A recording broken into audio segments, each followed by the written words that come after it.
اگر کوئی ہے وہ قوم مسلم ہے۔ اللہ اکبر، 16 سال کے 17 سال کے لڑکے اور لڑکیاں باضابطہ طور پر نشے کی طرف جا رہے ہیں، کالج چھوڑ کر، یونیورسٹی چھوڑ کر، تعلیم چھوڑ کر نشے کی طرف۔ کس مسلمان کو نہیں پتا اللہ کے رسول مصطفیٰ کریم رؤوف الرحیم صلی اللہ علیہ وآلہ وسلم نے فرمایا جس نے نشہ کیا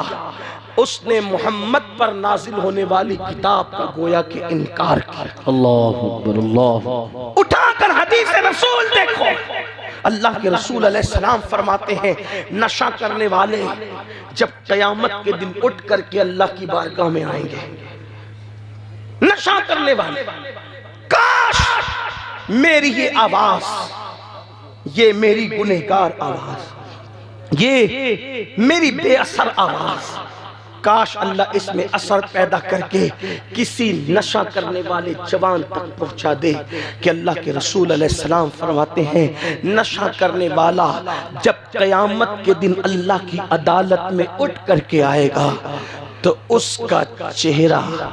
سور کی طرح، خنزیر کی طرح ہوگا،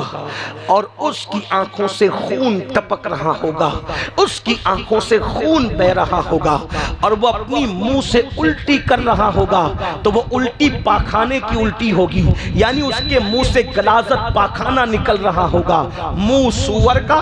توجہ کریں، منہ سور کا، خنزیر کا، آنکھوں سے خون اور منہ سے پاخانہ، اور پورے بدن پر سانپ اور بچھو چپکے ہوئے ہوں گے، اور جن آلات کے ساتھ وہ نشہ کرتا تھا وہ آلات اس کے ہاتھ میں ہوں گے، اور آس پاس فرشتے ہوں گے جو اس پر لعنت کر رہے ہوں گے، اس پہ لعنت برسا رہے ہوں گے۔ اس ذلت و رسوائی کے ساتھ اللہ اکبر، نشہ کرنے والا قیامت کے دن اللہ کی عدالت میں آئے گا۔ لوگ اس سے پوچھیں گے کہ تو کون ہے، تو کون ہے؟ یہ میں اپنی مرضی سے نہیں کہہ رہا ہوں، فقی ابو اللہ سمرقندی نے اس کو اپنی کتاب میں لکھا ہے، میں کوئی بات اپنی طبیعت سے کہنے کا عادی نہیں۔ اللہ اکبر، فقی لکھتے ہیں جب اس ذلت کے ساتھ نشہ کرنے والا میدان قیامت میں آئے گا تو لوگ کہیں گے تو کون ہے، اتنی ذلت کے ساتھ تو آ رہا ہے؟ تو اس کو کہا جائے گا بتا تو کون ہے؟ فرشتے کہیں گے لوگوں یہ دنیا کے اندر نشہ کرتا تھا، یہ دنیا میں شراب پیتا تھا، یہ دنیا میں نشہ کیا کرتا تھا، اب آپ مجھے بتائیں کتنی ذلت ہے نشہ کرنے والوں کے لیے۔ اب آپ دیکھیں یزید نشہ کرتا تھا، امام علی مقام نشے کے خلاف تھے۔ اب آپ سے پوچھتا ہوں حسینیت نشہ کرنے کا نام ہے یا نشے کی مخالفت کرنے کا نام ہے؟ آپ مجھے جواب دیں، نشہ کرنے کا نام حسینیت ہے یا نشے کی مخالفت کرنے کا نام حسینیت ہے؟ اب اگر کوئی نشہ کر رہا ہے تو چاہے اس کا نام غلام حسین ہو، چاہے اس کا نام غلام علی ہو، چاہے اس کا نام عباس ہو، اگر وہ نشہ کر رہا ہے تو غلام حسین نام ہونے کے باوجود وہ حسین کا غلام نہیں، وہ یزید کا غلام ہے، کیونکہ وہ یزید کا کردار زندہ کر رہا ہے۔ نکلو سنیوں، میری قوم کے جوانوں، اے مسلمانوں، یزیدی کردار سے باہر نکلو۔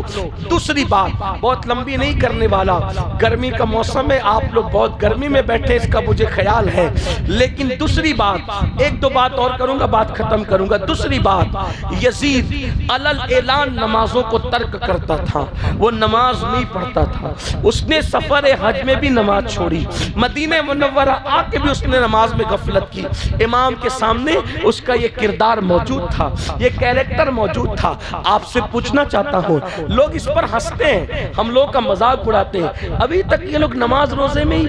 ڈوبے ہوئے، ابھی تک یہ لوگ نماز روزے کی بات کریں، دنیا کہاں پہنچ گئی؟ یہ ابھی تک نماز روزے کی بات کرتے ہیں۔ میں نے کہا دنیا کہیں بھی پہنچے، ہماری نماز، توجہ کرنا، ہماری نماز ہمیں وہاں تک لے جاتی ہے چاند پر جانے والے جہاں کا تصور نہیں کر سکتے، کیونکہ میرے نبی نے فرمایا جو بندہ نماز میں سجدے میں ہوتا ہے تو اللہ اور بندے کے درمیان سارے پردے اٹھا دیے جاتے ہیں، تو گویا کہ سجدہ کرنے والا ڈائریکٹ خدا کی بارگاہ میں پہنچ جاتا ہے۔ بلکہ ایک حدیث پاک ہے کہ جب تم سجدہ کرتے ہو تو تمہارا سر خدا کے قدموں میں ہوتا ہے۔ اللہ کے قدم ہمارے قدم کی طرح نہیں ہے، وہ جسم و جسمانیات سے پاک ہے، لیکن سمجھانے کے لیے کہا گیا کہ بندے جب تو سجدہ کرتا خدا کے قدموں میں ہوتا ہے.